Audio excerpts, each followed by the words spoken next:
One-handed backhand. One-handed backhand volley, one-handed backhand with topspin, one-handed backhand with underspin. You're in the ready position, the racket's centered with a forehand grip, and your hitting arm, in my case the right arm, is bent. I'm going to do three things simultaneously for the backhand volley. I'm going to turn, and as I turn, I'm going to change my grip and straighten my arm. So right here, three things, almost like the basketball player making the chest pass, just like this. So I have both arms bent, I'm going to put the racket out in front, the shoulder housing the hit is in front, where on the forehand side, my right shoulder trails. Here it's in front. So I turn my body, change the grip, straighten my arm. I'm going to cradle the throw of the racket, fingertips, my left index finger on the racket face, my left elbow is raised. If my left elbow is down, the racket face is up. If my left elbow goes up too high, the racket face is down. I want racket alignment. I want my strings to face the incoming ball, outgoing target. I'm going to synchronize my forward step and forward swing in this position. Topspin backhand. Once again, I'm just going to turn, change my grip, straighten my arm. Those three things. Ball comes to my left side, and I just make this movement. And as I turn my shoulders, I keep turning, and now my arm is against my body this way. So initially, slow motion. Here's the backhand volley. I just continue to turn.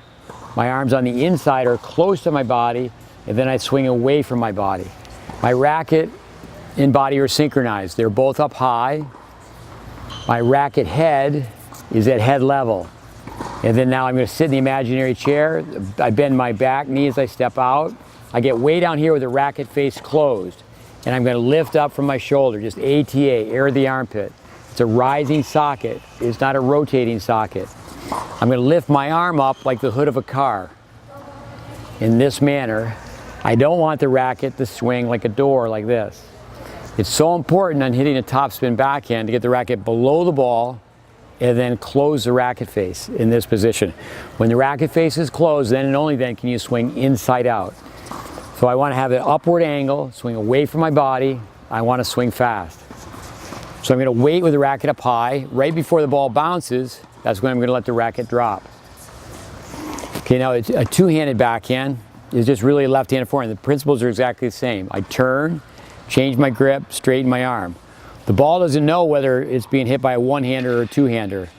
So I'm going to have a long hitting zone, path of the racket, path of the target. It's a linear pattern. So I step and go forward this way, hitting a two-handed backhand volley. Hit and hold. You want a shadow swing in front of a mirror so you can check the checkpoints.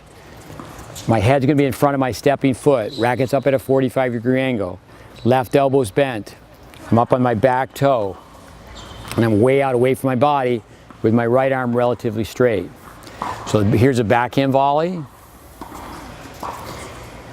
One-handed. Now here's a backhand volley two-handed. Once again, the topspin backhand, I'm going to go down in this position and go up. The two-handed backhand, I'm going to turn, two-part swing, one, and now from here, two, like a left-handed forehand. So on the backhand side, I'm going to push my palm down in this position, almost like I'm dribbling a basketball. We call this get the racket in the slot. Notice how my hands go down by my knees this way instead of just coming in at waist level. Also, too, I'm going to get away from the ball. It's very common to be too close to the ball because the racket's the same length as our arm, approximately, and we go to objects with our hands. Also, we make a natural step. We're moving to the ball and we step this way. Then we get too close to the ball. Just imagine like a baseball player, softball player, you want to step to the side. Okay, so you don't want to literally step in the ball. So small adjustment steps and step straight out ideally. If you do step diagonally, which many times you have to in tennis, is what you have to do on the two-hander is you have to adjust the back foot because you have to activate the hips. You have to rotate the hips. On the one-hander, the hips are more passive. You stay back and stay in this position. Now all one-handers, all two-handers with topspin, they have to be able to hit a one-handed underspin backhand. So once again, you turn, change your grip, straighten your arm. The swing is set through body rotation. The more I turn, the more the arm's against my body. I want to tilt my arm back in this position to get the racket face open. Many times what people do is use an inefficient grip to open the racket face. When the angle of the racket face is up, the angle of the racket path goes down. So I'm going to turn the base knuckles on the right side of the number one panel. It's finger, finger, finger, thumb, finger. And then I'm going to come in this way. So on all backhands, ideally, the most efficient grip is going to be base knuckle on the top panel. You want to use that same grip when you're developing players. The left hand always is on the eastern, the forehand grip. The third panel going to the left, 1, 2, 3. On the backhand side, we know that top players get to the point where they start using a continental grip because now they have a lot more flexibility with their wrist. But with young players, you want to make sure that you're teaching a backhand grip so they can get the racket head closed in this position.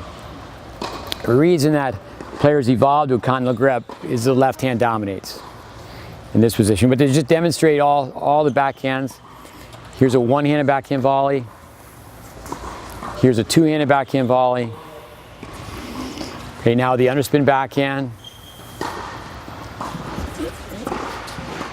Top spin backhand. And then now the two-handed backhand. And you have to love your backhand.